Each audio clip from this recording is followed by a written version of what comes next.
been so long since I did this that I forgot how to set up my microphone. Hopefully it's working okay.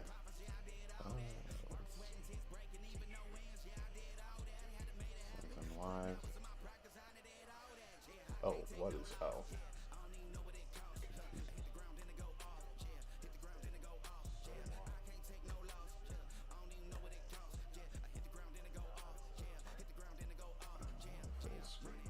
Let me fix this up real quick.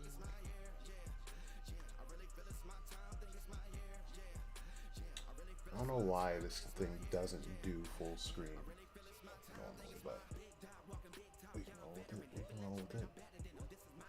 Alright, there we go. There we go. Sheesh. Alright. Well, we got 3 people in. Okay, okay. Not bad. Not bad. How's everyone's Easter going so far? I see S1011. Never seen you before. You know is the GOAT. Welcome to the stream. Thank you for tuning in. Sheesh. I don't really know how long this is gonna be. It's gonna be as long as you guys want it to be, essentially. I guess within reason, right? But I haven't been on for I don't know, like 4 months or something. 3, maybe less. I don't know. It's been a while though. So my plan is I'll probably go through some of the recent threads that I put out to give a little more detail. Definitely going to read the last at least 3 chapters of Black Clover. I know I've missed more than 3, but just wanted to go through. It's probably the most important part of what I missed with you guys, so I think 3 is pretty reasonable. But yeah, but yeah. Just let me know in the chat if there's anything you guys also want to talk about. Please feel free to let me know. Put it in the chat, and I'm more than willing. More than willing. My Easter's been pretty chill. I've been sick for like a week and some change though, so I'm feeling okay. Just as soon as I start talking about it, no, I'm faking. So I had to cough to like make sure that you guys knew I was out. No, I'm just kidding. But yeah, I've been sick and it's just been up and down. I don't know what's been going on. But yeah, it's been good. Just been chilling. And probably go hang out with some friends later. What's going on your guys' end though? Where the party at? Where the party at? Okay, I'm gonna get started. I'm not trying to wait for any more people here. So, like I said, I'm going to start about 3 chapters back and just kind of go over the stuff, you know, as we come across it before we hop into some threads that I've written to give you guys more detail. Thank you, S1011. But yeah, here we go. So the footsteps bring impending doom. And I'm using TCV, of course, because I can't use Viz or else they'll just swap my channel down. So Judgment Day's arrived. Let's take the first step towards true world peace. I really like this. You know, we know that Lucius is coming. He's like right around the corner, right? And you have this very cloudy, overcast background over the Clover Kingdom, which we haven't ever seen. And then we have Asta, who is in Hino, who's had the same backdrop pretty much, where they don't have the luxury of having clear skies.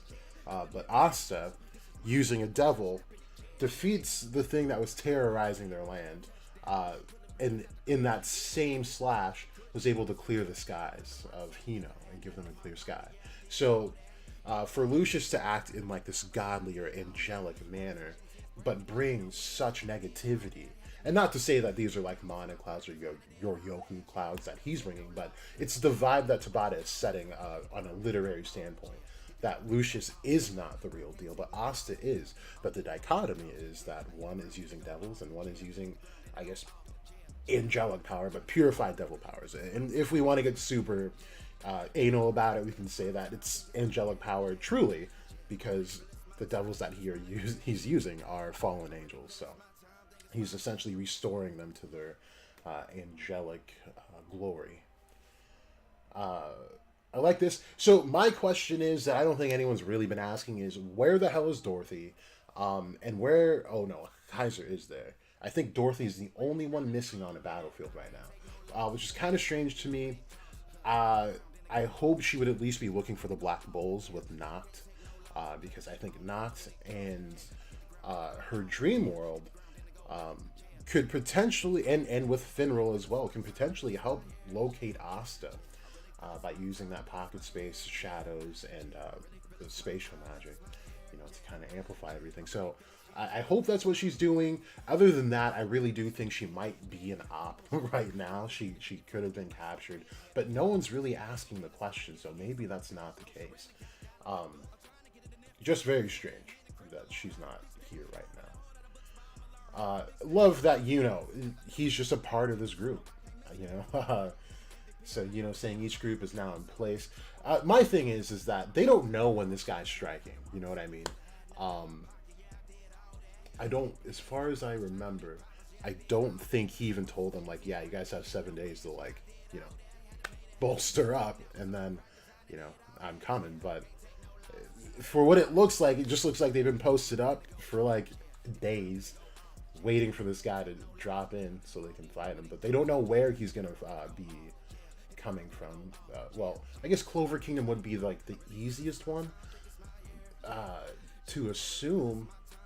I'll get to it here. So they say all the citizens have been evacuated to the noble realm. Our perimeters are fortified. We've alerted the neighboring countries to ensure they remain vigilant. So my thing is that why not have everybody in the Clover Kingdom? You know what I mean? Like, if he's going to be taking over the world, we move the battle where we want it to go. You know what I mean? So it's like, let's say, okay, let's say you're trying to shoot fish, right? Shooting fish is extremely difficult. So if you have them all spread out, it's very hard to hit a single fish when they're all spread out in like a pond, right?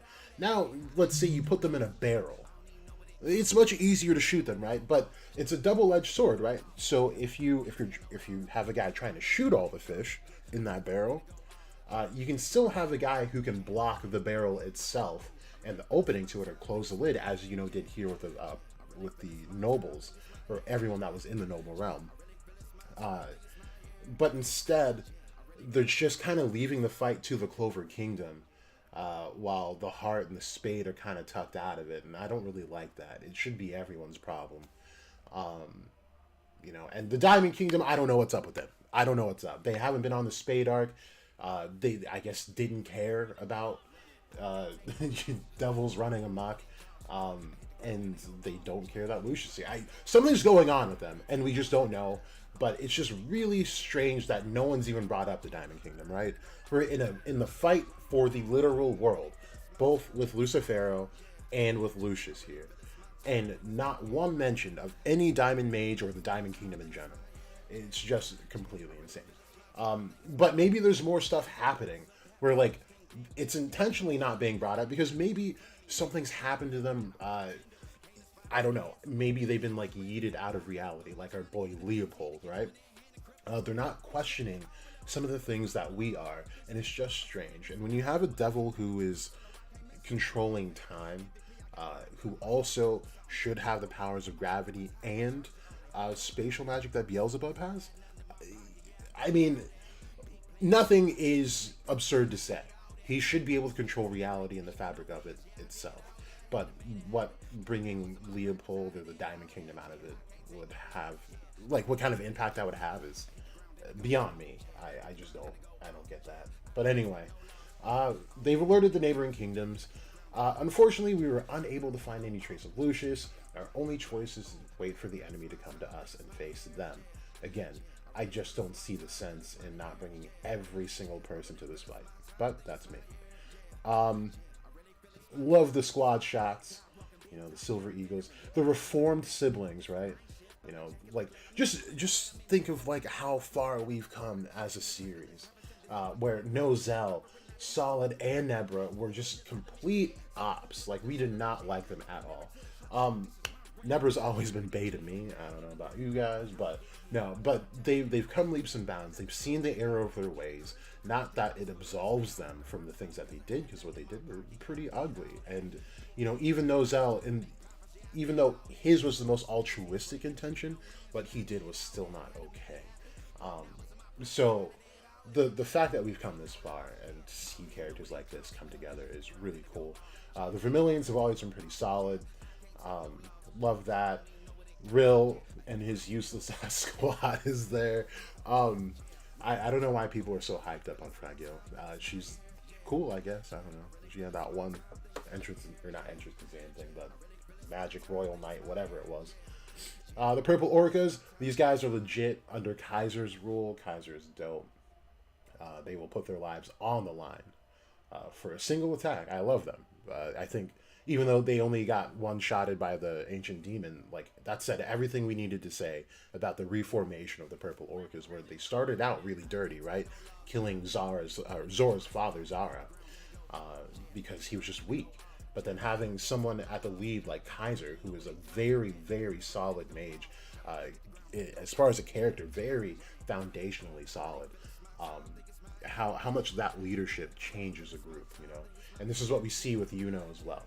So I really like this. The squad shots mean everything. We need this because it should bring us to callbacks of like what characters and what groups we did and did not like for what reasons. Then we have Charlotte and Yami. Can I have a word?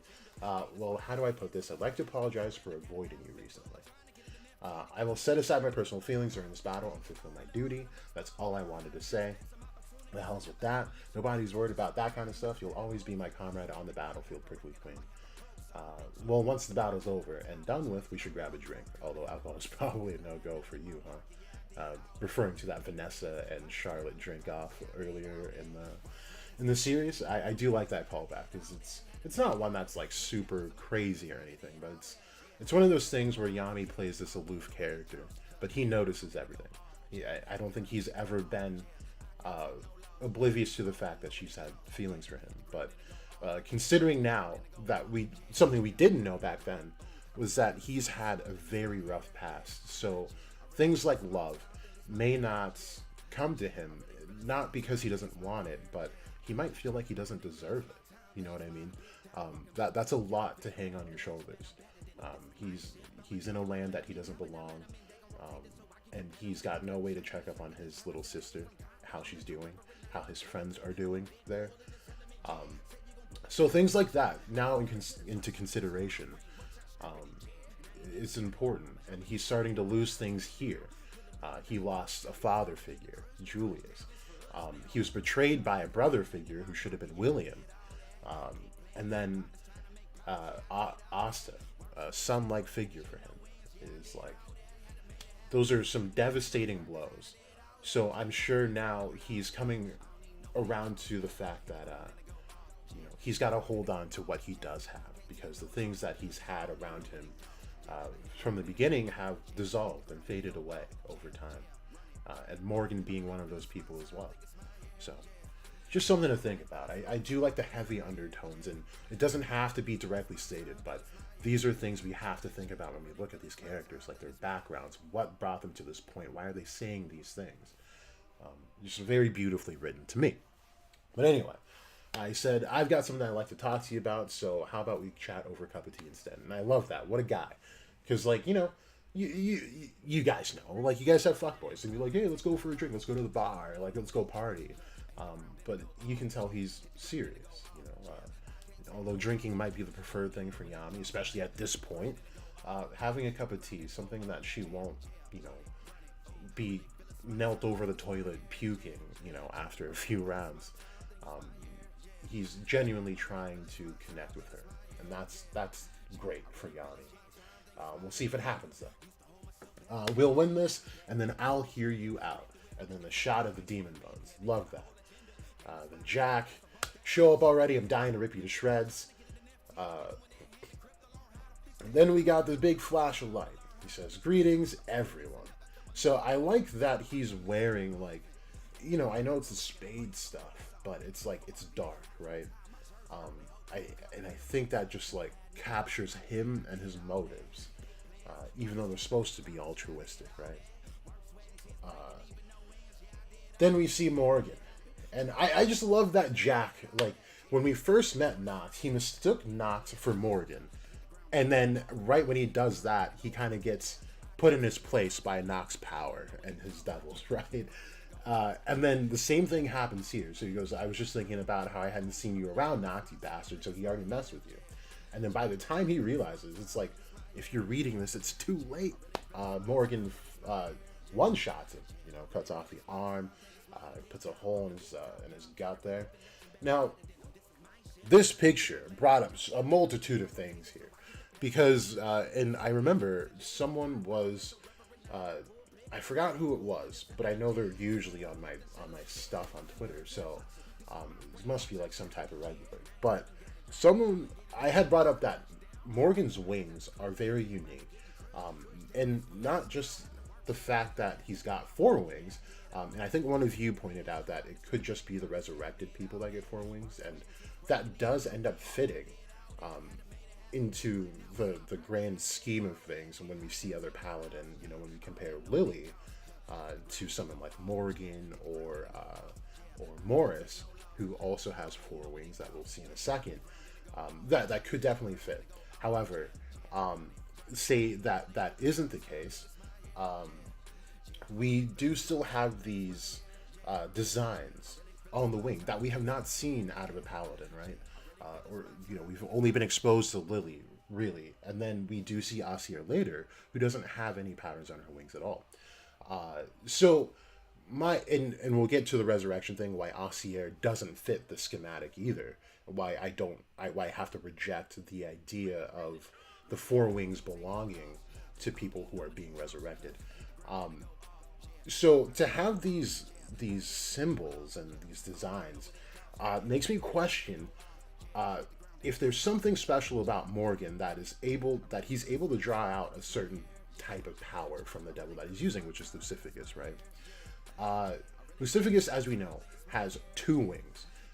And although the silhouette of devils have been super obscure, they can be a little bit untrue to what they actually look like, and even their physical forms when they're still downloading, right? We didn't see what Lucifero really looked like until towards the end of the fight, and that's still just 50%.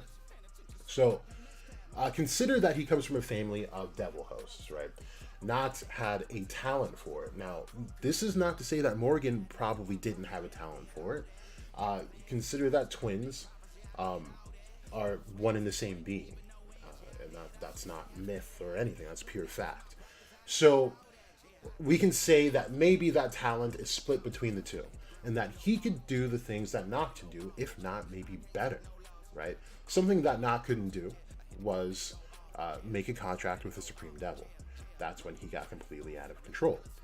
And then we have Morgan. Now, we never saw any contract with any devil, so all of this is just speculation, but let's just roll with that. What if he could make contracts with Supreme Devils? This would make sense why he's got extra amount of wings, the designs, why he is so powerful to one-shot Jack. And not to say that Jack has had crazy feats, but to one-shot a captain of his caliber is saying something.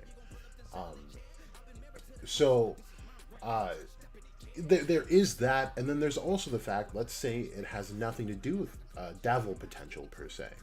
So let's say it's split in half between the twins. Noct gets devil potential, while Morgan would have more, I guess, divine potential. Where now that Lucificus's spirit has been purified and incarnated with him, he's able to wield that power fully and much better. Which would make sense to me, and it would definitely make sense as to why Lucius felt the need to bring him alongside, on this journey, and send Morris elsewhere in Asir to another part of the Clover Kingdom. That's just my take on it, I guess, but we'll see. And there's so many variables, and Tabata's just good at hiding the real deal with certain variables, right? Because Morgan did break that relic. And maybe that could have something to do with that. So, you never know. We never know. But Jack gets one-shotted. You see the light magic finally. But what we don't see that Tabata is still hiding is Morgan's grimoire. That's what I'm most interested in. So, Yami recognizes him right away. He says, "Hello, Yami. It's been a long time, hasn't it?" Then we see Morris. I think Morris is pretty interesting here. I love the design that he has. It's not exactly soothing, which I like. It's kind of off-putting, and that's what it should be. The horns I love. I love his bigger, the outer ones, right? They look great. But he does seem to have like butterfly wings, and you can kind of make it out here. He's got the lower wing there, and then the top wing there. Same thing on this side. So I'm wondering what kind of devil he has, and maybe this goes back to like what everyone was thinking was like cocoons from the clip art, right? I don't know. It's just interesting that they're butterfly or moth-like, rather, I guess. Because I've got nothing for that. There's no devil in the underworld that's supreme ranking, I guess, that would insinuate that they have any connections to butterflies. It just isn't there. So I am curious about what he's got. I do think he has Belphegor. You guys know I've been fiending for a Belphegor sighting in this series, and this could be finally it, and it makes sense for Morris. But we'll see. So he says, "You're fortunate indeed to feel my touch to be foundational in evolving magic science before you are reborn. Even if this gets a little rough, frying you is going to be fun." And I just like how serious Fuego looks. I'm hoping he does something of value coming up, because he's really fallen off. In the Spade arc, he did literally nothing. And it's just sad to see someone go down that sad. You know, he was really doing it in the Elf arc and all that, but now he's just kind of falling off. Nozel, we can't say the same about, so I'm really curious as to what he'll do. I'm super excited, actually. So yeah. So Nebra's shook. Then we see Asier. At first, I thought it was Noelle when it leaks came out. I was like, no, she got taken. But they look so much alike, so obviously the mistake is kind of valid. But so now let's talk about Asier's wings real quick. So with the 4-wing idea belonging to people who have only been resurrected instead of having been living prior to getting touched by Lucius. The thing is that she has her magic activated. She's in her Valkyrie battle form right now. And what she did have in that form were her 2 lower wings. She's only got 2 more on top of that, which means that that other set of wings have to come from the devil that is incarnated and put within her. So this is why I have to reject this 4-wing theory for the people that are being resurrected. And I could very well be wrong. And maybe this is just like a further amp to the Valkyrie armor that she has that just gave her an extra set of wings. I don't know. But considering that we do see that she has the horns, we have to assume that wings come with that. So that's where I am on that. As to what devil that she'd have, this horn design is also really cool. I was doing some reading last night. Obviously, if you guys have been keeping up with my threads, I've been doing a lot of reading, right? And at first I was like, Asmodeus might be a good option here, because it would be a stark contrast to Asier being motherly and a loyal, family-oriented person, as to where Asmodeus is none of those things. He's the demon of lust, literally the demon of lust. Has no loyalty to anything. Is ultra violent, the most violent demon within the underworld. And I thought that would be pretty cool to put onto that. And then I got to reading, and I do remember that, and I really hope Tabata isn't using this version of Clipbot, because it does get redundant if we do this. However, it can still work. She could have Bale. So, Bale is a weaponsmith of sorts. So, it would make sense for a Valkyrie to have this. And Bale is not just a weaponsmith. He was also a Canaanite war god. So a Valkyrie being paired with a Canaanite war god and a weaponsmith would definitely make sense. Absolutely. And her attribute would just make it even better for a devil like that to thrive in. So, who knows? But the reason why I say I hope it doesn't happen is because Bale is just Beelzebub by a different name, and rather a an incarnation of sorts. Just like there's one other I'm missing within the clip art that Beelzebub also is. Oh, well, Lucifer himself is one of them. But these are all just incarnations of one particular being.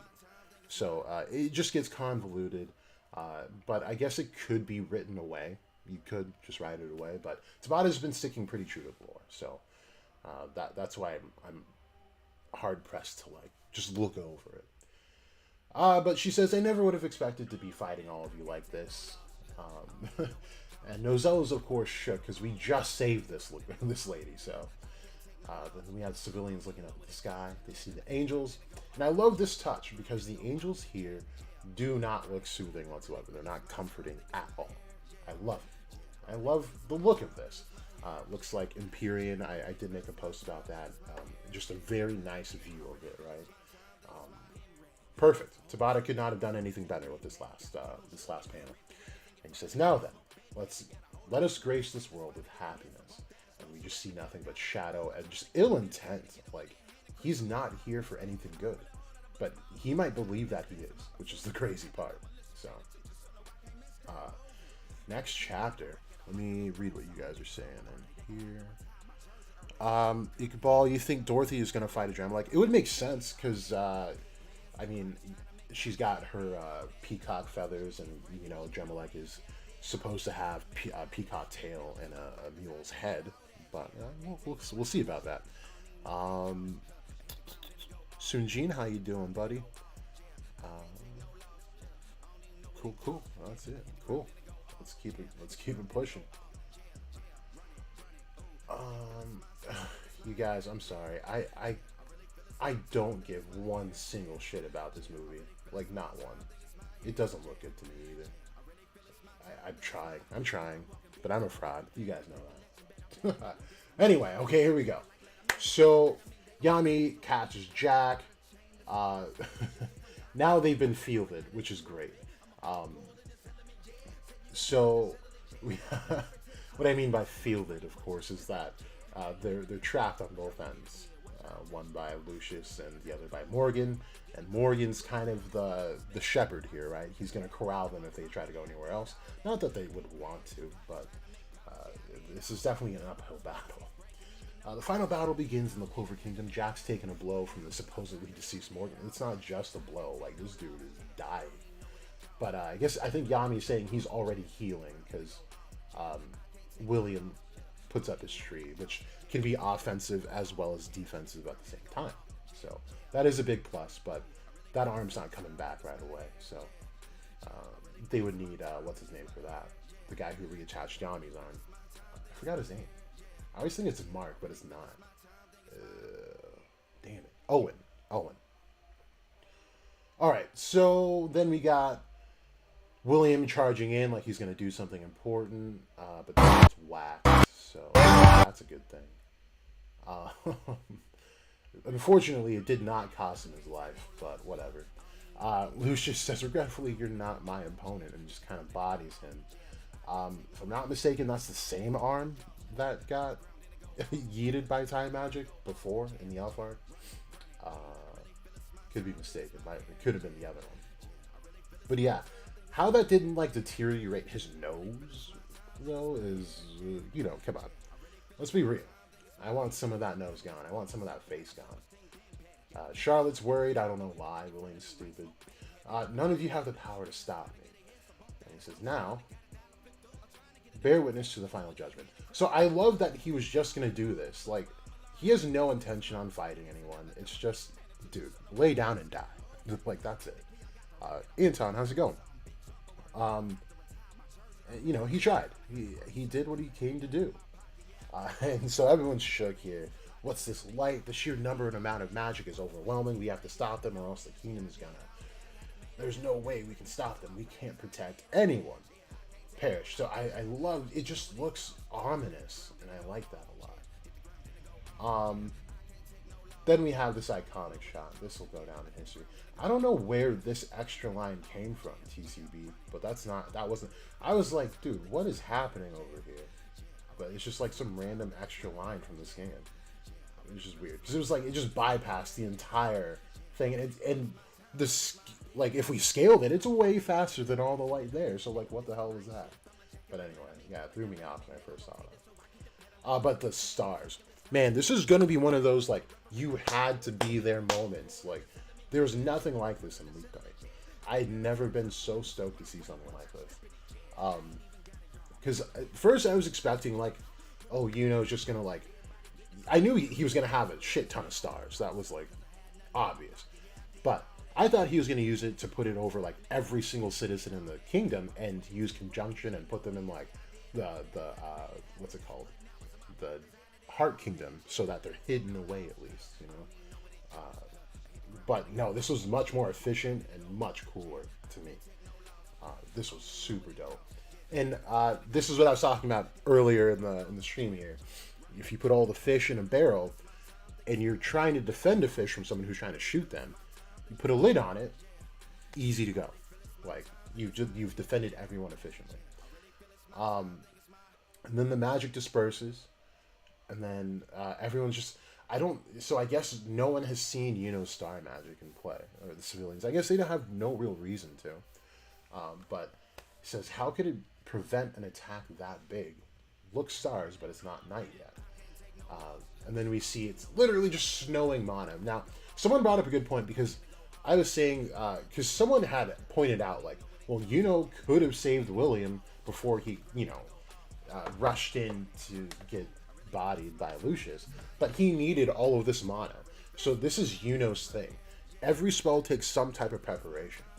To me, part of this, I would say, is the fact that an attack like this needed to happen. Because remember, when attacks happen, mana still exists from those spells, from those attacks. So they linger in the air, and we see this. I think it's in chapter 208, where he makes the Sword of Zephyr for the first time, and then Lumiere points out that he's using the dregs of the mana that we've been using to make a sword that can combat devils. So then someone else ended up pointing out that it probably came from William's tree, and I don't think that's wrong, but I don't think that's the only thing it came from, because consider the like how massive of a scale this spell is on. It was probably a combination of both, where the tree provided mana, as it does use mana from the surrounding areas, also from people, which I hope he's not doing, because that'd just be stupid. And also a combination of this attack, as we see that the mana does disperse up there, and he is the king of the air, so to drag all that mana in and be able to control it, to be able to pull off Neverland as he does in a page or so here, just makes sense. And I like that he did that, and I like that Tabata didn't explain that either, because it's something that we should be able to put together ourselves. It's only been a year and a few months, but this kid has gotten this much stronger. He's ... that guy is what he meant to say. We see William, and he says, I see, so you're already far stronger than me. So he's been hiding this power from everyone.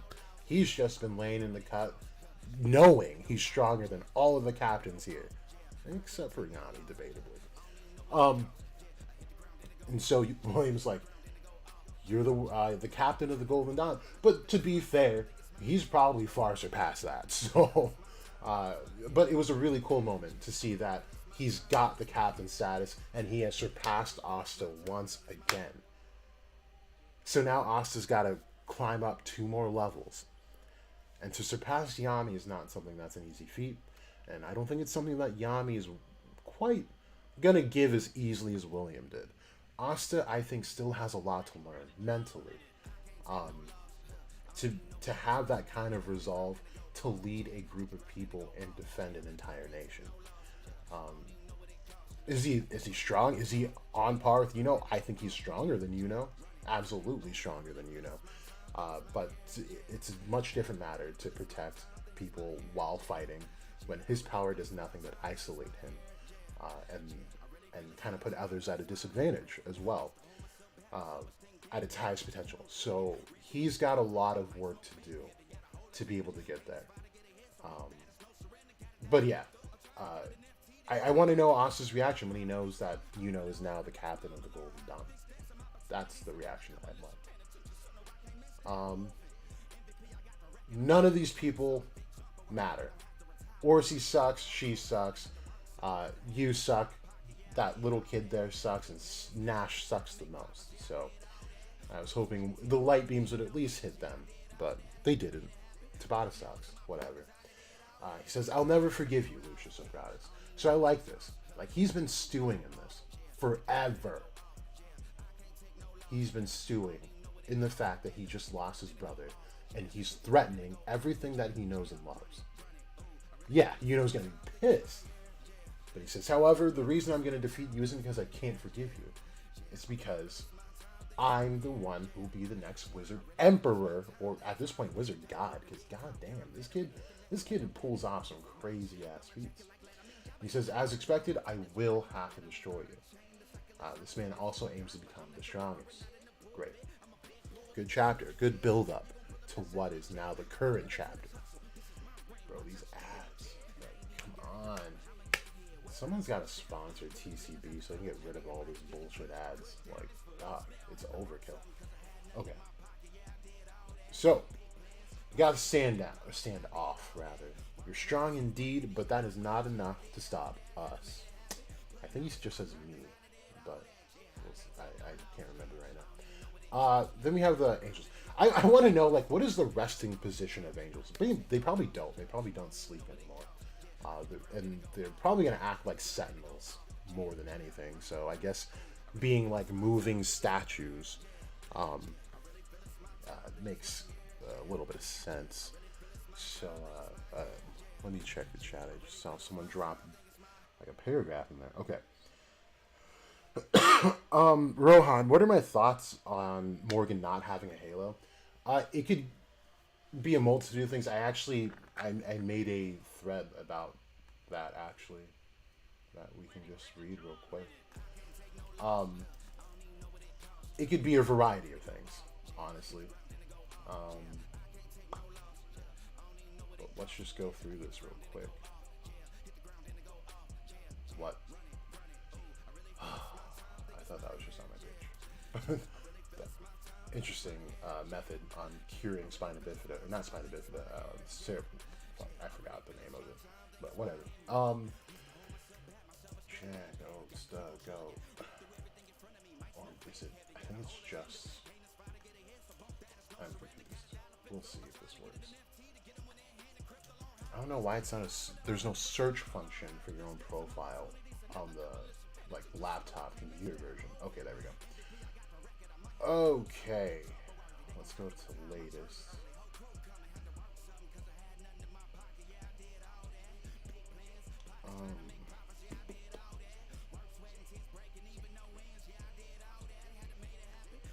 Okay.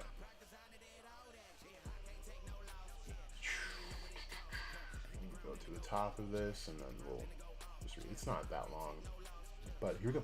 So yeah. Here, it's possible the lack of the halo stems from the fact that Lucifuge is a demon who loves darkness, and a halo is a representation of light of the sun. It could be literally that simple. And also consider that Lucifuge is one of the few demons. I don't know if I included it here. Okay, I did. Okay, I'll just read it. Just shut up, Jack. Jesus. It's also possible Tabata is using a source reference where Lucifuge is not considered a fallen angel, which would tell us that the halos we see are the restored halos of these devils. I made a thread when Lucius turned into a paladin that talked about how his paladin attire resembles Beelzebub, and talked specifically about those halos. So, shortly on the halos of Lucius, the fact that he has two shows that we have the normal halo of the world, that is Earth, that is over Earth, and then you have the secondary halo, which is above even that, which is indicative of a seraphim, something that is higher than all the other angels. Now he's also got 6 wings, and above that second halo, we have a higher point, which would be Empyrean, because there's only one technically two beings that fly above Beelzebub, the Prince of Seraphim, which are Metatron in heaven, Lucifer in hell, but also God. like, so, uh, that screams Beelzebub. Everything about him screams Beelzebub, but that's a whole separate post, which I do recommend to read because I do think it plays a part into all of this. But anyway, another thought is that Morgan could be bearing a different kind of halo, which would be a good artist decision as it is very busy on his head already. But there are halos that envelop the entire body, which we do see with Morgan. So I'm just talking about this light around him that could easily just be his light magic, but like I said, it is busy already. This is not the greatest design for horns. I'm not gonna lie. I didn't like it when I saw Lucificus initially, and I don't know. It just doesn't sit right with me. But that in and of itself could be a halo-ish crown of sorts. But anyway, the last and probably my favorite thought on this right now is the fact that halos are worn by those who have achieved unity with their soul. Morgan is not a complete soul, as he is a twin and therefore bifurcated, lacking unity. So, and I also said something about breaking the relic is possible too. Hell, maybe the relic was the halo that once belonged to Lucificus. Not to say that that actual size halo would be over that massive thing's head, but it could be a relic of, the halo itself. Who knows? But those are kind of my thoughts on it. I don't know. We'll see. But I do like the idea that he's not a soul in union with itself, because he is a twin. So, therefore, is partially imperfect and can't reach that. Ali Mo, you said, yo, I have a memory of you saying that the finale would have to do with the closest characters to Asta would become his enemy from some sort of spell. I don't really remember, but I swear there was a theory that you made about it. You might be talking about the one that's pinned to my profile.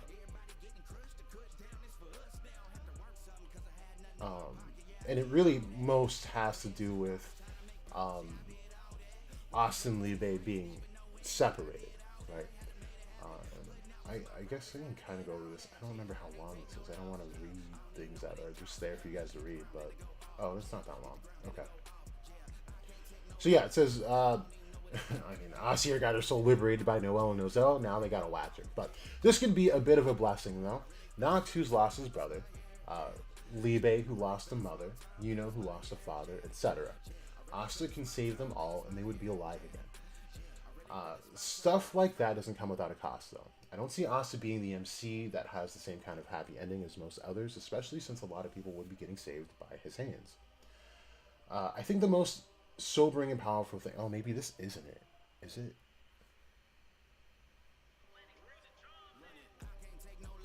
No, this isn't it. I think it was the one that came after this. Ah, boy. Let me see.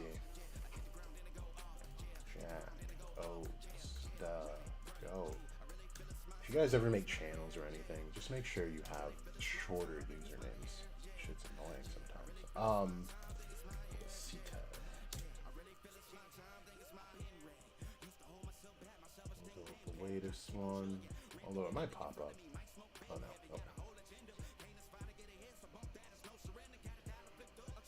Okay. Okay.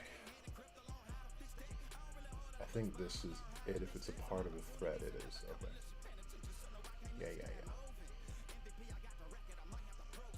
So this one's just a bit of a thinker, like, yeah, okay. So this one is off of my earlier thread about Lucius potentially punishing devils. I wonder if there's a scenario where Lucida is used against the boys and Liebe has a way to be freed of his demonic affliction. Liebe hates devils. It's the backbone of his character, and that resulted in him obtaining anti-magic, supposedly. There has to be an amount of self-loathing for the simple fact that he is exactly what he hates, even though he doesn't operate the way others do. Definitely don't mistake me by thinking I'm looking for an arbitrary betrayal, But Lucida with Lucius could pose massive complications in a variety of ways. Libe cherished Lucida beyond words, and that love for her could make him fold and maybe even work against Asta. Just having fun with the thought of Asta losing anti-magic. But Libe had the opportunity to meet and love and be loved by Lucida as a son where Asta never did. A feud between the two would be a conflict of she may be your real mom, but you never knew her and she never knew you. I deserve her more than you do. I don't know. I just don't see things turning out well if she is brought back. Still have to point out that Libe's mental fortitude was never worked on in Hino, just Asta's. And to end it all, we may see this internal conflict again with an explanation as to what exactly happened that caused Berserk form. Even though Libe was enraged, it didn't seem like either one of them was in control. There were even techniques used then that Libe didn't use against Asta, and some that were used against Asta that wasn't used versus Dante. The way I see it, Asta will only find his true power if he is separated from Libe and anti-magic. So maybe that's the one you're talking about, and that's kind of what I'm seeing. And it's just a scenario to a theory that I think I know will happen. Asta and Libe will need to get separated. There is so many writings on alchemy and magic, and the splitting of a soul and then bringing them back together to create a perfect being for this not to happen with Asta. And to be completely honest, I do think he's got some type of latent potential. Whether that is magic-based or not is beyond me. I hope it's not. I hope it's something that's not comprehensible by people living with magic. And they've just been reading him wrong this entire time. But I do think that anti-magic is blocking that potential. And now let's also think about I guess this is kind of a theory. You guys will get spoiled before I even write about it on Twitter. But the idea that I have for Asta is that his latent ability is celestial in nature as well, like Yuno's is. And remember that if never got that second soul within him, like Sun, he never would have had a grimoire. Like, let's be completely upfront about that. He was not in the right place to receive one, and straight up just never would have happened. And we don't know if his magic would have manifested the way that it normally does for kids, coming up before the grimoires get them. So his star magic was very, very much untouched. It was only seen a glimpse of in the dungeon. And maybe one other moment. I know I made a thread about potential moments that he did use it. But anyway, if Asta's is celestial in nature as well, I think his is planetary. And I do believe I have said this in a theory video already. But we are still missing an Earth spirit, which I think I know it's going to sound weird, but it could be one of three people that we already have been introduced to. And I say people loosely. Asta being one of them, Libe being another, or Magicula. And I know that all sounds weird, but I think it's important to realize that it's not going to be Earth the way that we see it. It's not going to just be rocks and boulders and all that stuff, or dirt. When we talk about Earth in an esoteric lens, we're talking about the building block to life itself. Where everything goes to die and where everything comes from to live. So, this ends up being like the backbone to the very things that we live on. And one of the things that also make me kind of wonder about Asta having a planetary type of attribute is that uses a spell called Conjunction, which makes zero sense, and I'll tell you why. Conjunction has nothing to do with stars or their positioning. It has everything to do with other celestial bodies, namely planets. You look up the conjunction of Saturn with Jupiter, I think you get something along the lines of the Antichrist, and things like that. So When we hear conjunction and we see use stars, it's just very odd. Uh,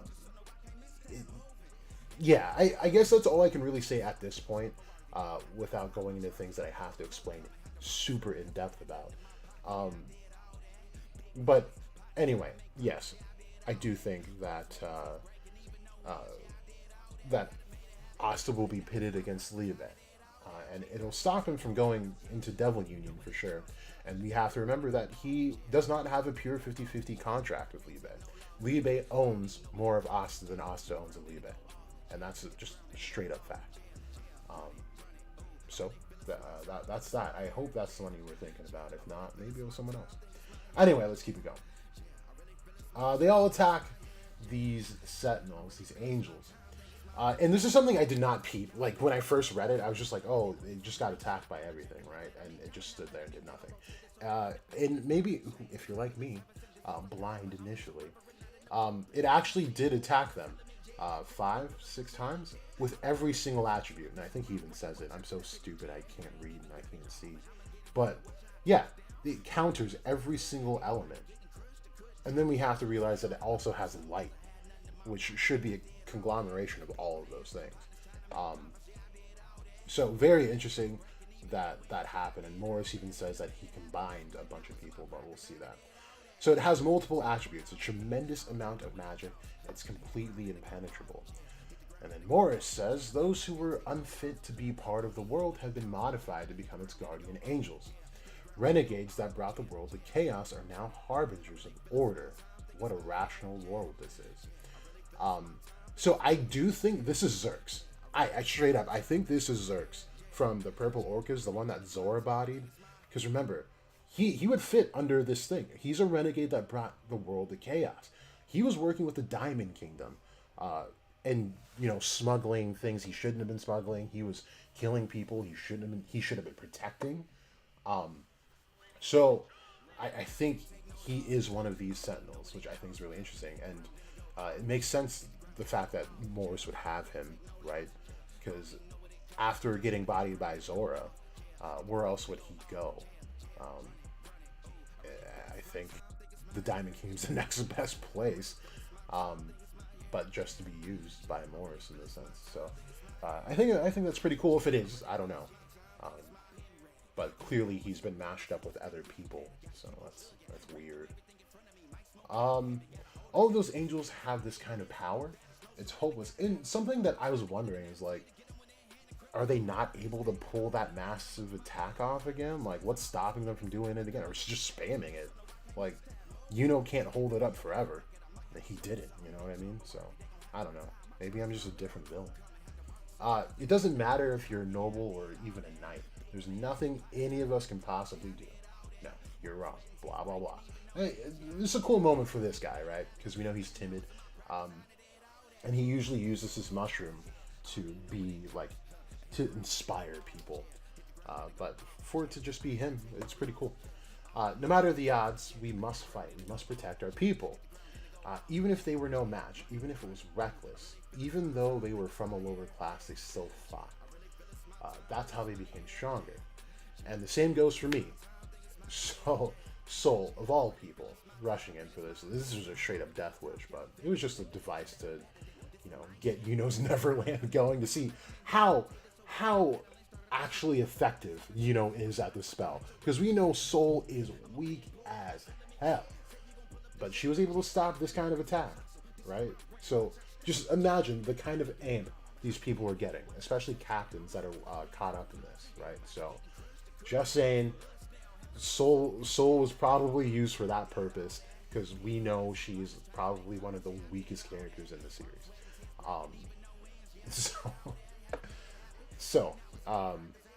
Yeah, pretty cool. Anyway, she says, she's even surprised. She's like, I'm the weakest character in the series. How did I do that?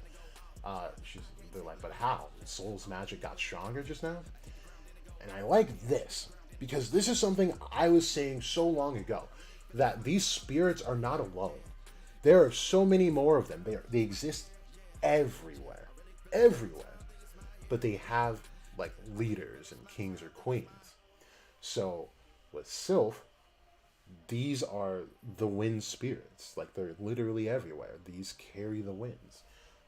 With Undine, who may or may not be the real spirit, I still do question that. Um, is not just her. There are other Undines that carry the waters and help them flow. So all of that stuff, I like that this happened, because this is where the veil is starting to break here, right? This is that berserk-like thing. Because remember, not everyone sees these things. You have to be on the precipice of life and death in order to see these. Now, in Yuno's case, he's completely created a pocket reality here that follows his rules. So it makes sense to be able to see things like this and to be able to hear them as well. And so then we have Sylph and her horn. I really want to know about this horn. I want to know if that's a magic item. I think it would behoove Yuno to use magic items, considering that his brother uses magic items. And something that I said a long time ago, and I'm talking back when I had like 50 followers on like Twitter, is that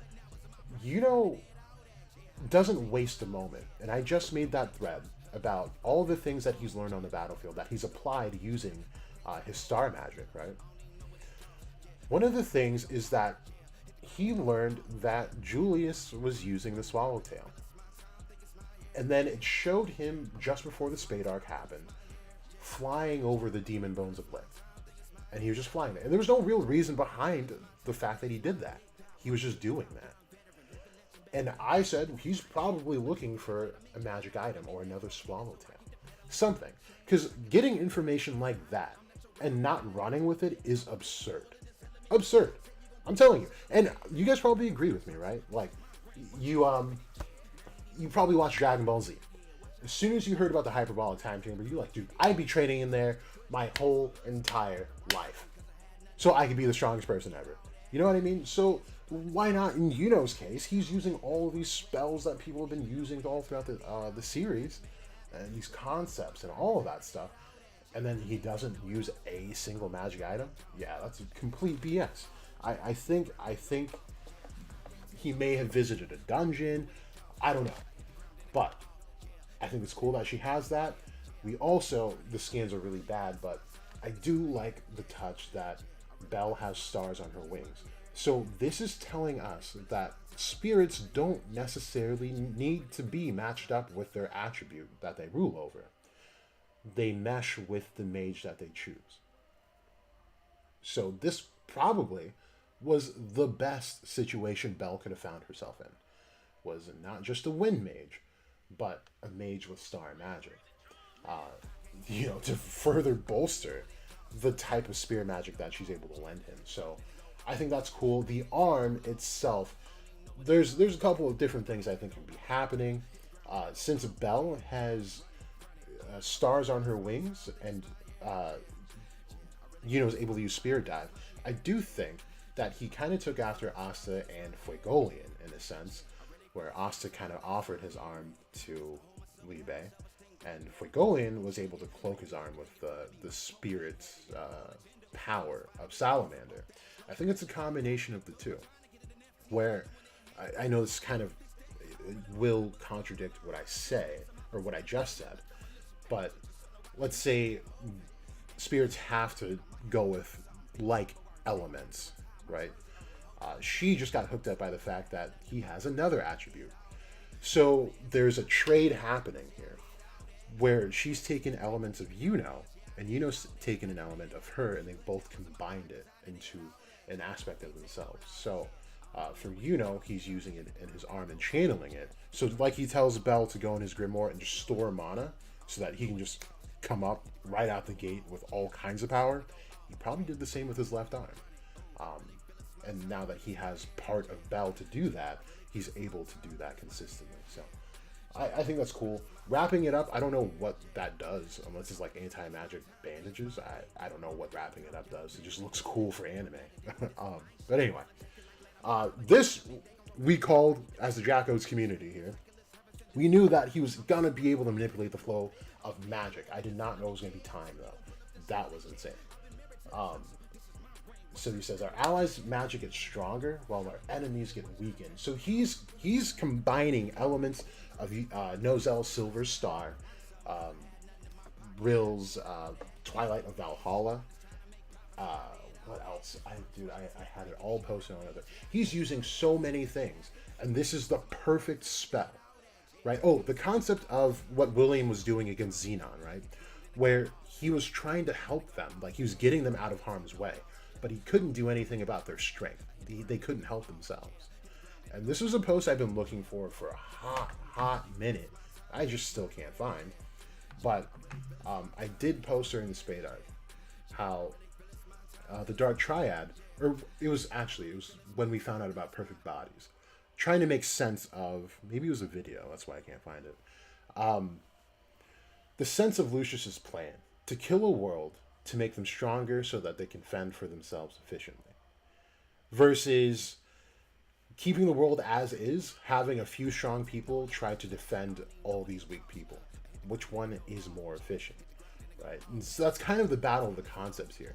But completely overwrites this with using Neverland, because now the weak can defend themselves as he can defend them still as well, but doesn't necessarily need to.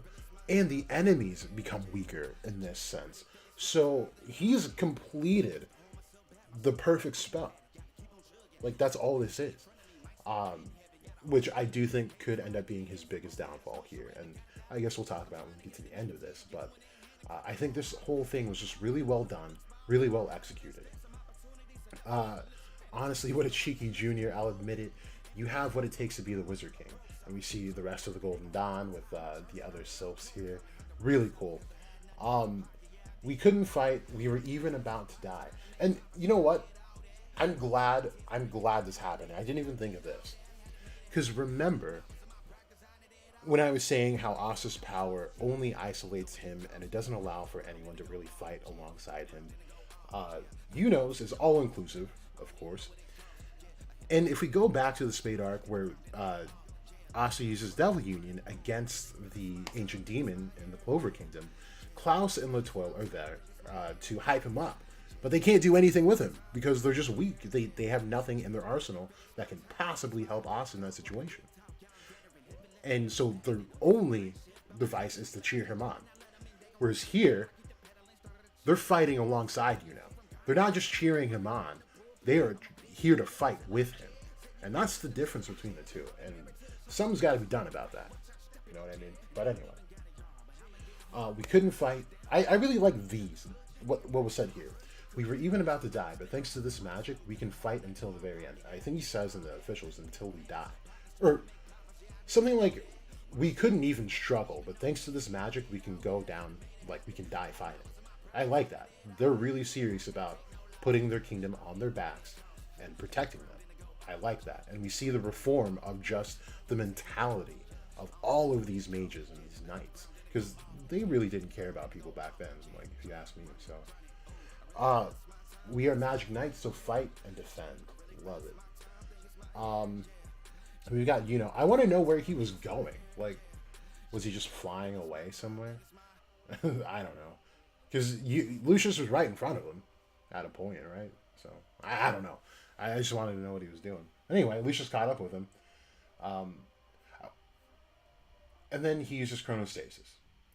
I was hoping to see the Grimoire here. I was looking for it because this is one of the things that makes Lucius imperfect, is the fact that he's got to switch between Grimoires. And the last time we saw him was with Asta in this form, and well, not in this form specifically, I guess, but he didn't use time magic in this form either. He was completely hands off when he went into his paladin form. So it's hard to say.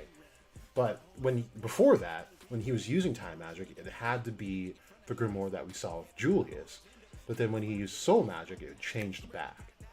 So it's just, I would like to know. Because him and Asa are similar in that way, where Asa has to keep pulling out these swords and like playing musical sword shuffle, which ended up being the real downfall as to why he lost Lily, and he noted that himself. But yeah, I was kind of hoping for it, but don't see it. So he says the basis of my time magic is aging and manipulates and hastens the flow of time, but Neverland, time does not pass.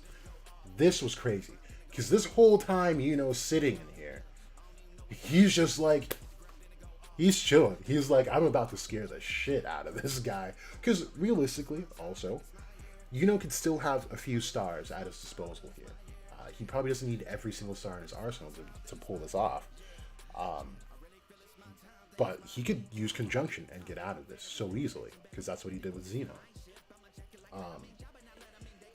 But yeah, just to turn around like that and not give one single fuck is crazy. That was such a baller move. Anyway, it really is magic that was born to oppose me. I despise it. As expected, you are my rival. He says, you're not my rival. And then uses the spirit of Zephyr, chops off a horn, boom. Now we're waiting for the next chapter. So, this is just interesting, right? There's so many Xenon, parallels happening. And I really do wonder if was put here to specifically defy Lucius.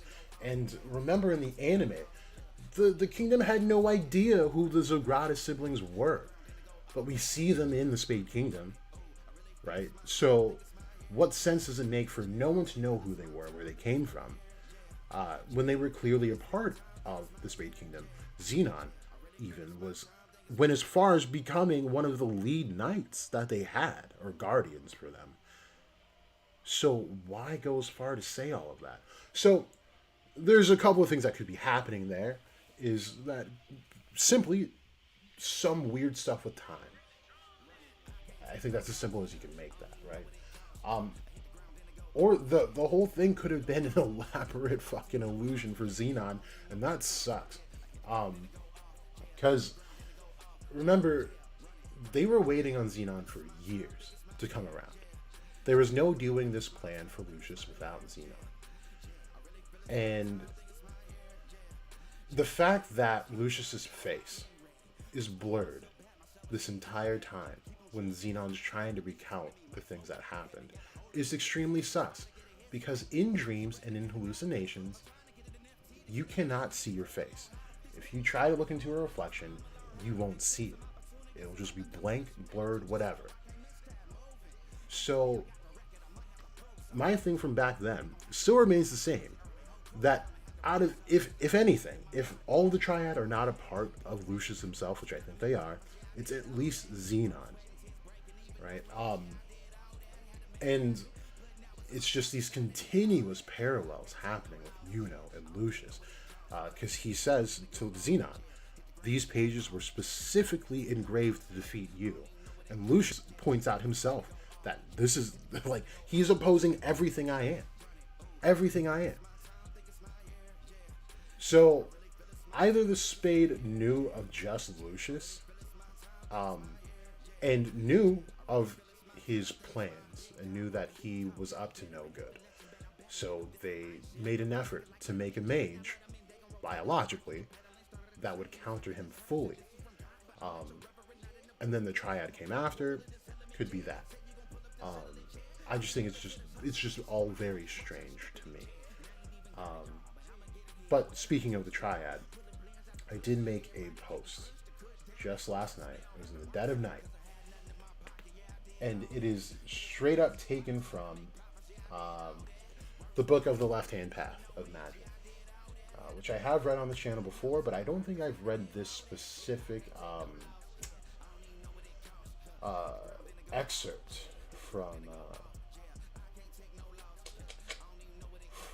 the book. Let me find it real quick. Okay, here we go. So this was an interesting one. I will read the comments that are here. I see there are a couple new ones. Rohan, Asta's innate ability where he reaches the subconscious minds of Patri and Liebe is what's going to help against Soul Magic of Lucius. Yeah, I think that'll play a part of it, definitely. There's something within Asta that is helping him do that, and that's not an application of anti-magic. That is not an explicit thing that the sword can do.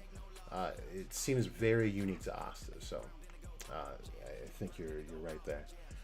D2, when Yuno gets in a dire situation, he should call back the Mana Zone to himself to take in all the properties of the magic remnants of the air. I mean, yeah, that's essentially. I mean, yeah, I see what you're saying. Instead of like loaning it out to other people, one of my thoughts was that he should just like condense it fully, so that instead of that Mana Zone Neverland, it's a skin. That way, one, he doesn't age. He's in his prime forever. And then two, he's just vastly stronger than anything there. So I think that would be the most efficient way to use this. But he is defending everyone, so I guess him doing it that way makes a lot of sense. But anyway, into this that'll kind of, I think, explains the Dark Triad and Megicula, actually. So, this is Dr. Carlson. This is his book that's called Clipbot, Kabbalah, and Left-Handed Magic, Left-Hand Path Magic, something like that. So it says, between the highest divine level and the lower, there is an abyss. On the side of light, this can be likened to an enormous slope that leads down to the dark side. On the dark side, the abyss does not exist in the same manner. So, if you do not know what the abyss is, which is crazy because that means you got a lot of watching to do on this channel and talking about this from the beginning. This is the abyss here. And these are called pseudo-sephiras, and they're on both trees. They're a gateway, it's a doorway from both heaven to hell and from hell to heaven. This is where Lucifer falls. So when he falls, it created this massive black hole, this abyss, and that's how that became what that was.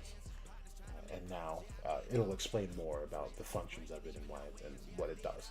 So the adept of the light who fails to reach the highest divine triad falls down into the abyss and becomes a victim of the forces of chaos that dwell there. So this is something I've been talking about, where you have several different deaths to go through when you're ascending through the right or left hand paths. Well, it's actually just one for the right hand, which is just there. If you're not fit for the journey, you end up dying there, which kind of sucks. And you end up getting sent through the whole hell realm and stuff. Like, it really becomes unworth it. And it's like, dude, people using the right hand path are only trying to get into unity with God. And then if you're not worthy, like, it kind of sucks, to be honest. But on the left hand path, you get this really cool option. You get several options here. Not to sound like crazy or anything, but that's just how the mechanics of this work. It's just kind of, it's wild. Anyway, from the perspective of the dark side, however, the abyss can be likened to a river that separates the darkest center of the underworld from the surrounding parts. This picture's not here for no reason. In the Kabbalah, the abyss is called Masik Mavdil. In the abyss, and I believe it's called like the separation. In the abyss and its dark river, all failed adepts lie drowned. By passing the abyss, the magician's old limited form dies. All attributes that have determined the life and will of the adept have been left behind. The adept is transmuted in the abyss. The forces of darkness polish away all limitations that hinder the soul of the magician to become divine. After the abyss, the soul becomes like a black diamond that carries all colors of life and the specter within. Black diamond. And we've talked about this when this happened initially, that Beelzebub is likened to the black diamond and will open the mage's potential to their shadow self. The abyss corresponds physically to the throat and neck and the part of the back where the spine passes into the brain. Beings and entities like Abaddon, the angel of the abyss, and Karanzan dwell in the abyss. They consume the old body parts of the old limited self that the magician leaves in the abyss to die. Now, her curse magic, Megicula's curse magic, eats away at everything, right? And then we have this mark around her neck that I've been on top of since we met her. There's no devil that has like possession markings, not one, but she does. So that told me that she might not be like a devil kind of devil. Long time ago, we talked about how she could be the Shekinah, Pandora. Could be Abaddon, Karanzan, what's her name? Julia. It's Caligula's daughter, who was murdered at the age of 2 because she was violent. They thought she was an evil kid.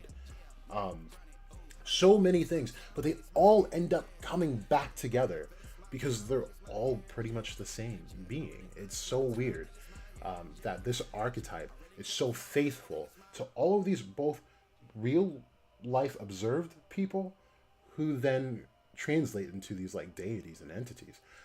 But the name that you usually hear me call her on this channel or on my Twitter page is Aishet Zeninem, which is the essential wife of Beelzebub, who hides from Lucifer Focal in his own domain. And Lucifer Focal's domain is the Cetariel, where it's dark, and it's a dark maze.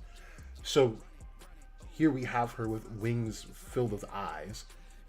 And what better way to navigate a maze other than having eyes and a third eye on top of that?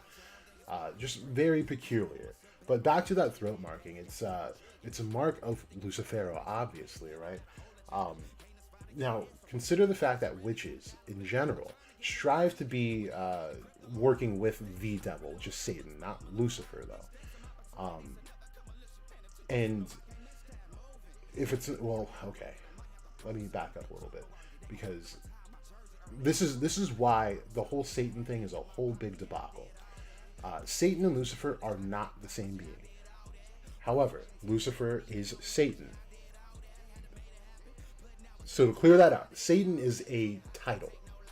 It's a title given to any high-ranking member of a legion that opposes God. So Adremelech is the first Satan within the underworld, because he's the lowest Satan, or the highest, rather. Beelzebub is a Satan as well. That's why when we hear Satan, it's like, well, we can also call him Beelzebub or Lucifer, and it's not technically true, but it is also kind of true. Asmodeus is called the Little Satan. These are titles, and I have a whole video about names of devils and how they're misguided. But anyway, when it comes to witches, they strive to work with Satan. I don't think a lot of people back then really did understand how dynamic the underworld really ends up being. And I'm not sure they knew that by, Satan, they might have been working with, like, the Satan that opposes Molech in one realm, with Amael. But anyway, if it's not Satan, it's Beelzebub or Osteroth. So to have a devil with Lucifero's marking, Satan's marking, that rules Osteroth's realm, tells me this is probably a witch that was once human. And I'm going to write a thread about it, and I'm going to tease it a little bit. Because I was supposed to link up with Broker at some point, but my schedule is all kinds of crazy, and I've been holding on to it since he dropped his video about the Heart Kingdom and how it connects to Hino. But Megicula fits in this. And I think I think Broku said this. So I do believe that she could have been one of the Heart Queens, if not the first.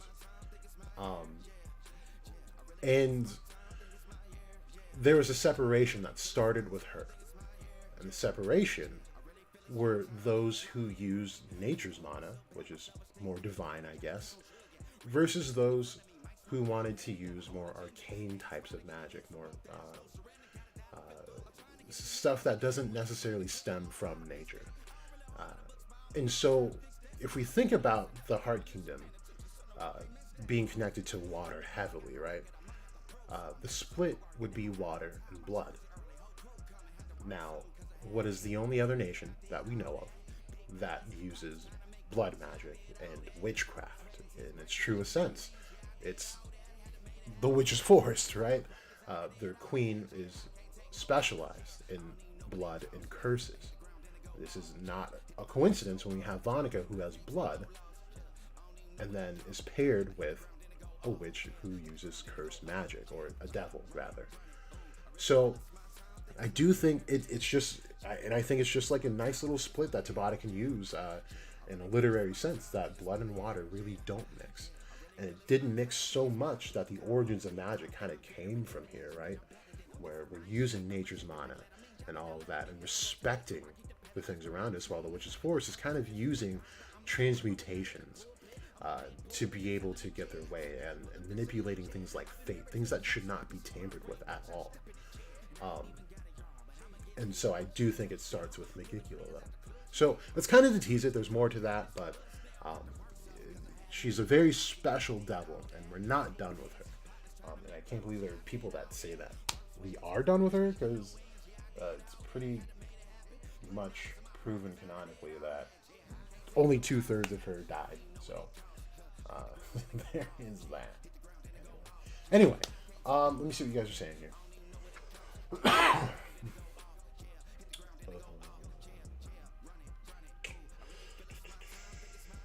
Okay, Byron.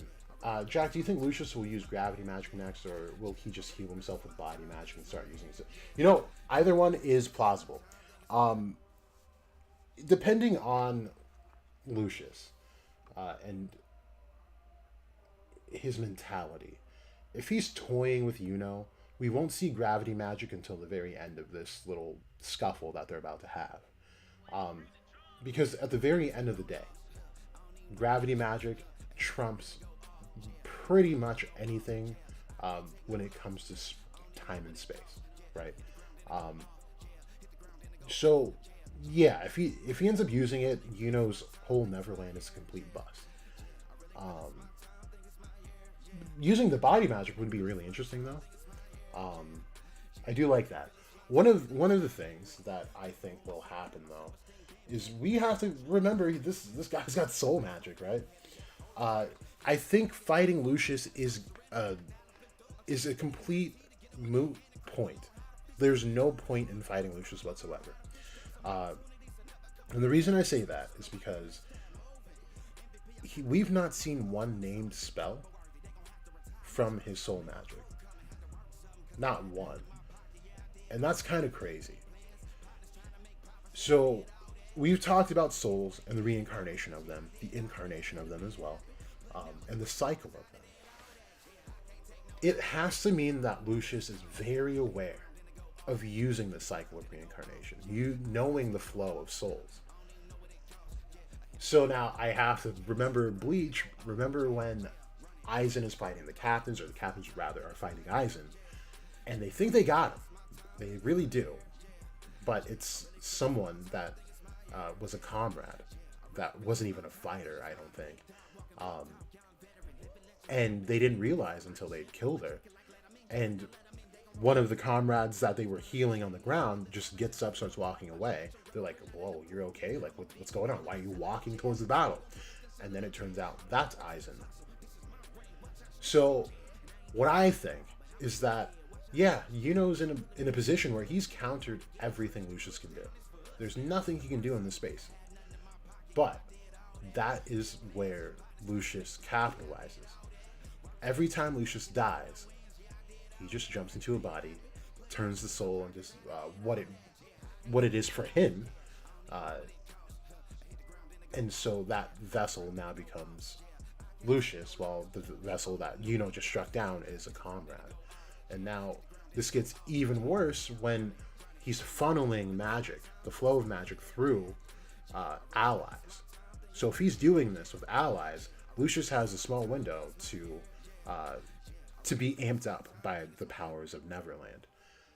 So Yuno's most perfect spell now is imperfect, and is the biggest double-edged sword that he can possibly have. And it kind of goes into like the macro scale too, where these angels that were gonna kill everyone in one fell swoop was just a plan to, just get rid of everyone quickly and efficiently. When the fact of the matter is that we can do this one by one. It's just not the preferred plan, but it's gonna happen either way. So battling Lucius is really nonsensical when it comes down to it.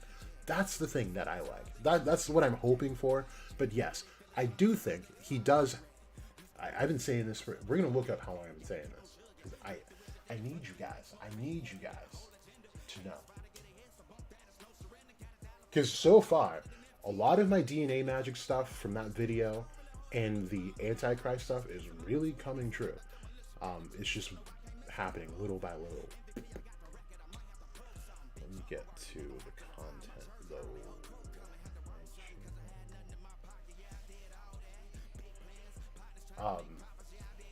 I'm just forgetting the name of the video. Move down. What is going on? There we go. No. Okay, cool. Okay, it's these four, this whole row. I would say these six right here. But if anything, definitely do these four. We'll talk about everything, because in this one, I tell you that he probably, most likely has all three kings' powers, right? It makes no sense to eat the heart of Lucifero and not absorb his power too. I don't think that makes sense at all. That could be just me, but if it does, it gives him gravity. He's already got time, and the look of his paladin form. Again, we just went over it. The two halos, the six wings. What the six wings are attached to look like Xenon's spatial or Beelzebub's spatial magic.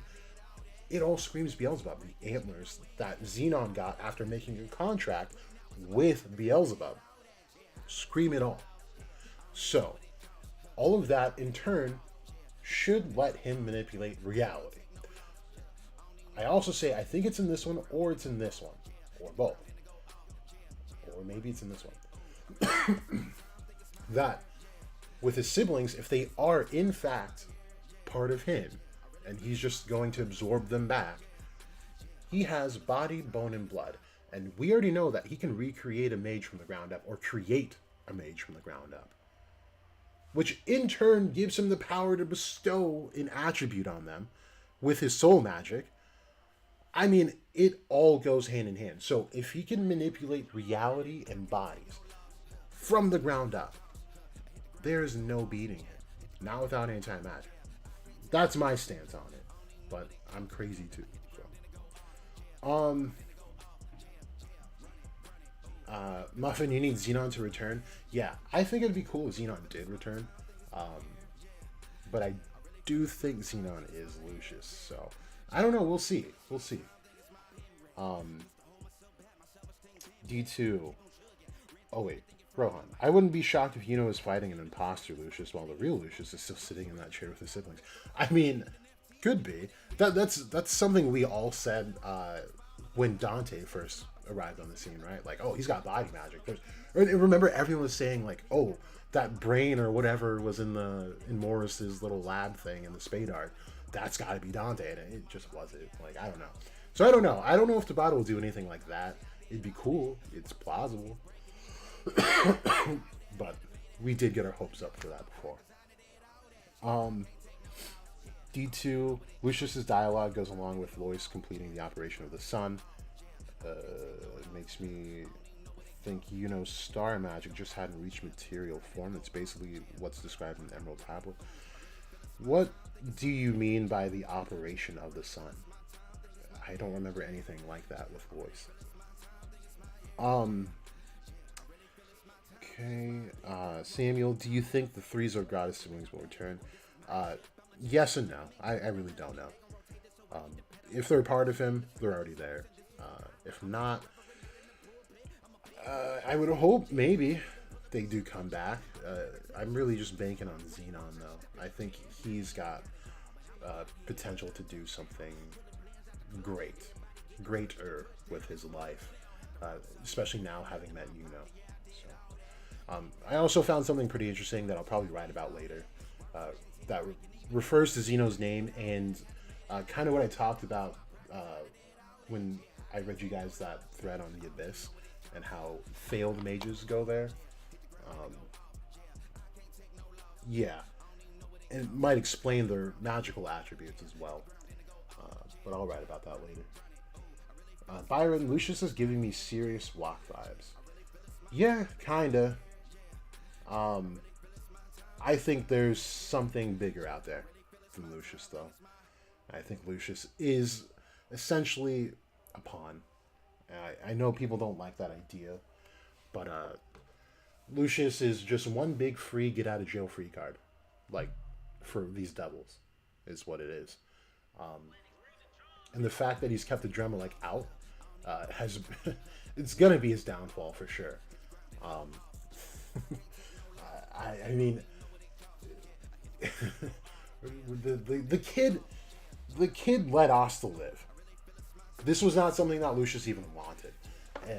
Like, there's something else that's gonna happen. And it's gonna involve Beelzebub, and there's a really cool line that that I'm gonna be using from now on. Is that if the devil wears Prada, Adremlech is the one who dressed him, because he is Lucifer's wardrobe attendant within the Order of the Fly. So remember, if you're trapped in hell, you are going to take whatever means necessary to get out, no matter how long that takes. You look at Beelzebub, his picture, to me, he looks like a very patient guy. Very patient. He's old. Lucifer, or Lucifero, was very impatient, and that, I think, caused his downfall. Zagrid, also somewhat impatient, more foolish than impatient, led to his downfall. There's gotta be a devil here that has some fucking sense. Sense enough to wait, right? Lucius knew he wasn't taking on Lucifero at 100%, no matter what he had. So we used Asta to cut him down. We're just waiting on the person to cut down Lucius. And then something else can come out. That is full on what I think is going to happen. That is it. Lucius is nothing more than a pawn for a devil who is waiting.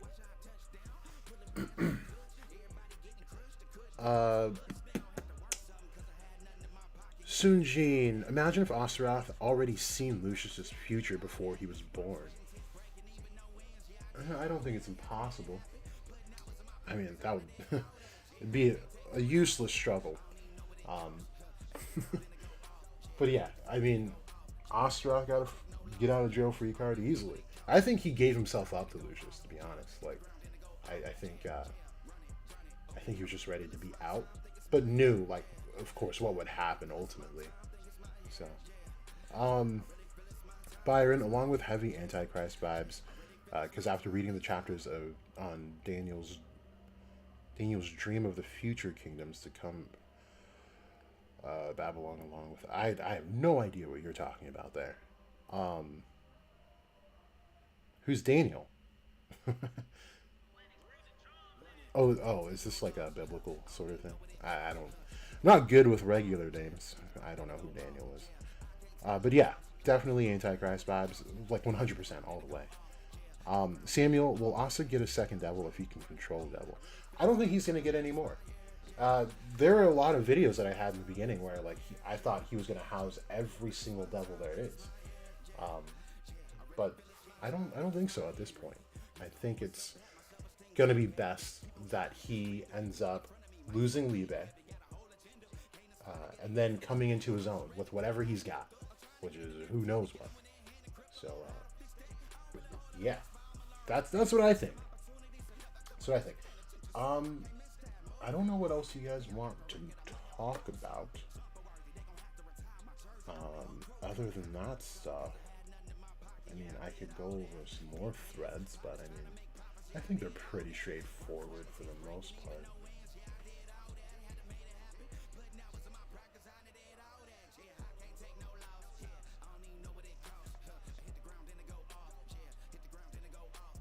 Let's see.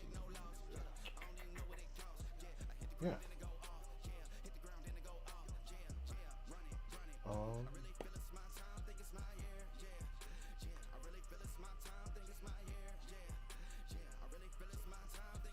I don't know if you guys are reading Kaiju number 8, but read Kaiju number 8. Because Kaiju number 8 is superior to everything. To just everything there is. Oh, you guys. if there's a thread I need you guys to read, because I would like your opinions on it. It's this one.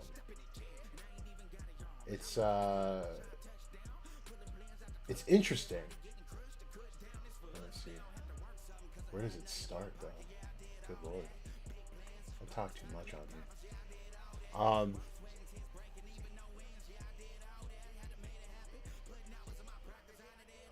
Because yeah, I kind of it's something I had like an inkling on and just never really looked it up. But then it stayed somewhat consistent, and I like it as much as I don't like it. So I don't know. I would like some opinions on this. But yeah, it talks about the powers and the attributes of the devils that we've seen, and I think it's interesting. So here, I'll go over this. Might be the last thing. If you guys have anything you want me to talk about specifically, definitely put it in the chat, because this, like I said, this should be the last thing I'm going to talk about. But anyway, so it says, been thinking of possible reasons as to why Tabata gave the devils. We've seen the attributes that they have. If you read about the left-hand path of magic, you won't see Lilith attributed to ice or Nabad to fire, or Satan to gravity, though it's not even gravity canonically, and so on. The thread attached, this one right here, which I do recommend, it's a good read. The thread attached is one speculation on why Nama and Lilith have the attributes they have, which I still find plausible, but it puts the Thamiel in question, so it doesn't sit all the way right with me. Did a little digging and reaching to add on to the growing list of possibilities that can explain the attributes of devils and paladin we've seen and will see. Before we start, I think it's important to stress that magic, for the most part, excuse me, was science that just hadn't been logically observed. On top of that, devils are experts in all things that we live and breathe by. Math, science, agriculture, politics, language arts, mechanical engineering, steelwork, the list goes on. This reinforces the ancient belief that these beings are the architects and rulers of the physical world. And I meant to put universe. But yeah, and these are actual pages from the Book of the Red Dragon, so just for reference. And these aren't like, I made an effort to not put like ruling devils there. I wanted like some of the scrub devils, so that you see that even those devils offer like some of the more tangible things that we live and breathe by. Anyway, with that said, let's get to it. So every Clobotic ruler has a planetary correspondence, with Beelzebub being an exception, but we'll talk about him later. First up is the clip Namod, ruled by Nama. The clip overlaps with the Saphira of Malkuth, which both make up the physical universe, but the Earth more specifically. So this, in the middle, is what I'm talking about. So this overlap is the physical realm, while this up here is the beginning and first level of heaven, and this down here is the beginning and first level of hell. Most specific, something we can say about Earth is that we depend on the sun's heat to bring us life and warmth. I've used this example countless times, but the grandfather of the occult, Cornelius Agrippa, said that the difference between heaven and hell were their extremes. By this, he meant that fire in heaven only cleansed and healed, while fire in hell burned and crippled. On Earth, these extremes exist in both forms, explaining the overlap. Now consider Nama being imbued with an overwhelming imbalance of negative mana as a devil, so now her fire would only cause destruction and death to whatever it touches. Moving on to Lilith. Lilith corresponds to the moon, and yes, I know it's not a planet. Looking into this, I found something fairly interesting. Our moon has ice in every shadow on its surface. This isn't just inside craters, but it's even mentioned that even within ant-sized shadows, ice can be found. The thing that seems to be confusing those looking into the matter is that the moon receives direct sunlight without much shielding, and the water and ice should be bouncing back up into space, but it doesn't. To me, it seems very reminiscent of Lilith's ice magic that still rages on even in the presence of the hottest fire. On to Adremelech. A lot of us have speculated that his attribute will be somewhere within the realm of poison. This is something I've said before his introduction, since both of the left-hand path of magic associate, since books, sorry, not both, of left-hand path of magic associate him with poison that has many purposes, but looking at it from this point of view, it still makes sense. Adramelech's planetary correspondence is Venus, and lo and behold, Venus has the most toxic atmosphere in our solar system. Only time will tell what his attribute is, but a lot of sources point to it being poison. This is an actual page from a book from the Left Hand Path of Magic, so read that if you're interested. Now, skipping through several realms, we find Osteroth, and I skip through them because, of course, we don't know Asmodeus, Baal, or, the devils in between yet. So we find Osteroth, whose planetary correspondence is Jupiter. This one is a bit tricky, because this depends on which version of the Qliphoth Tabata is using, as Osteroth is sometimes placed higher than Lucifuge Focal, and vice versa. But I do talk about how Crowley clears this up in other threads and videos. Jupiter is the planet with the shortest day in our solar system. This is interesting, seeing how Osteroth is the devil of time, and the main mode of attack is stealing time via speeding it up tremendously.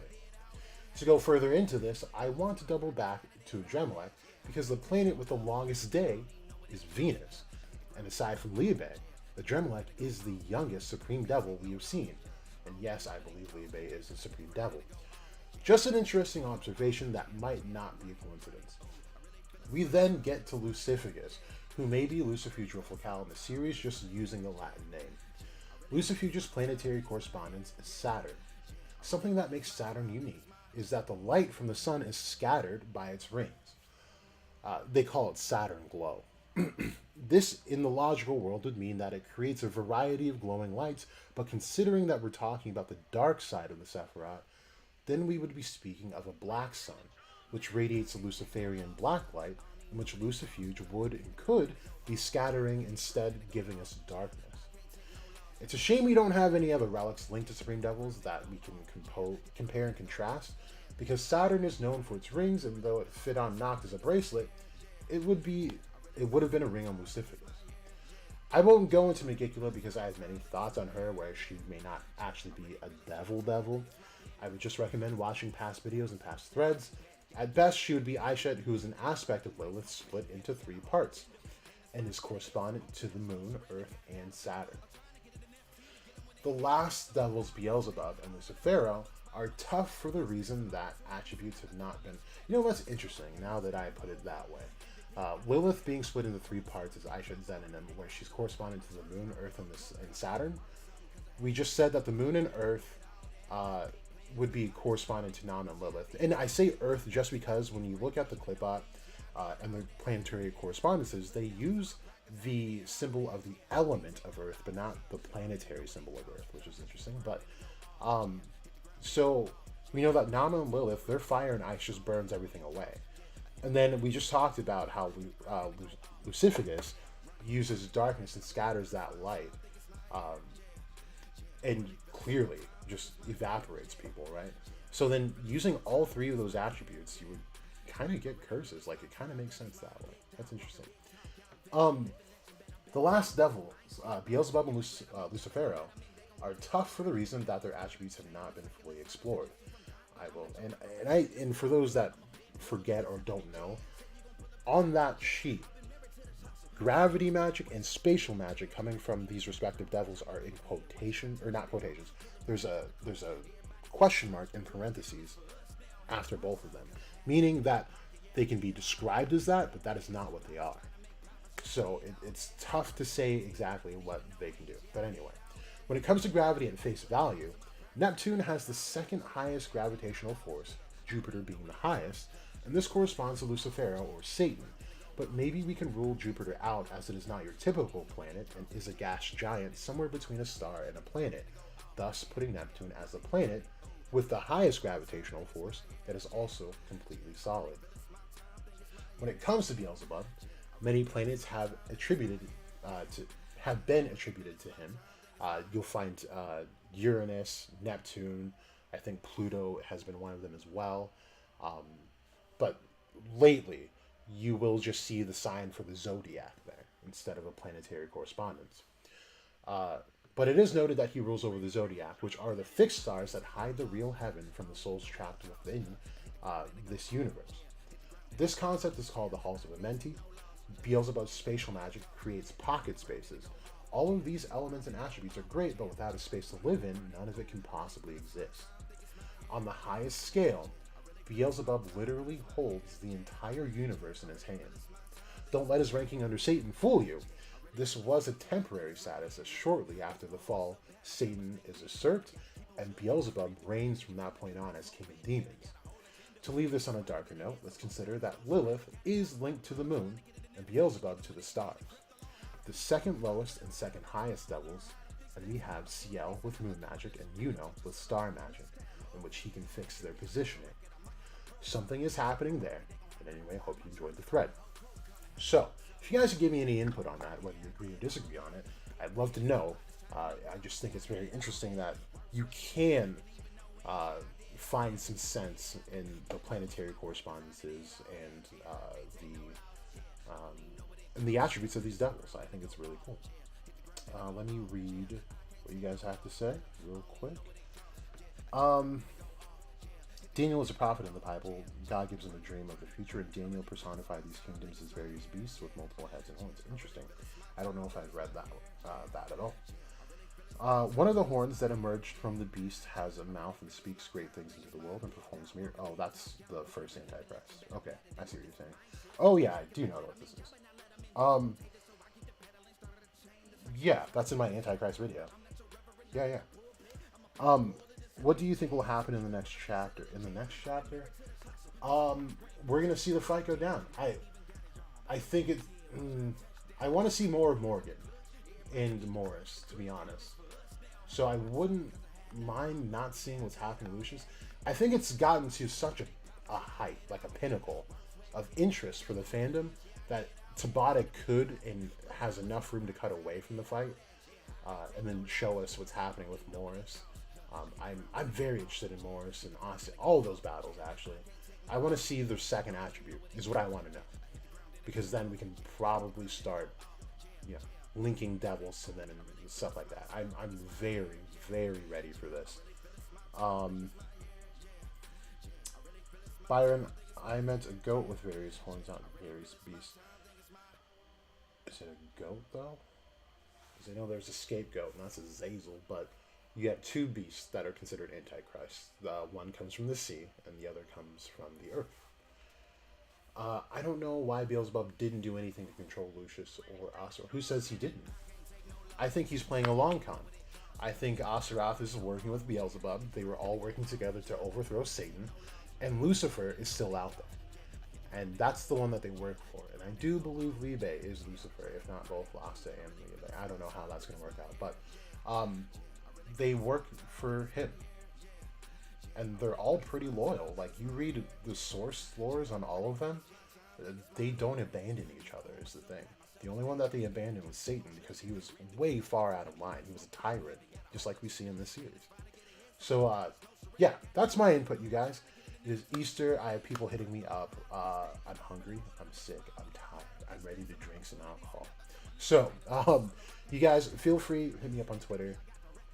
With any questions, comments, concerns, any death threats can go to Broku. And yeah, thank you guys for tuning in. It's been a while. I'll try to come back on sooner rather than later. But other than that, I hope you guys have a great Easter. You guys stay safe, stay out the way. This has been Jackos to go. You either know or you don't.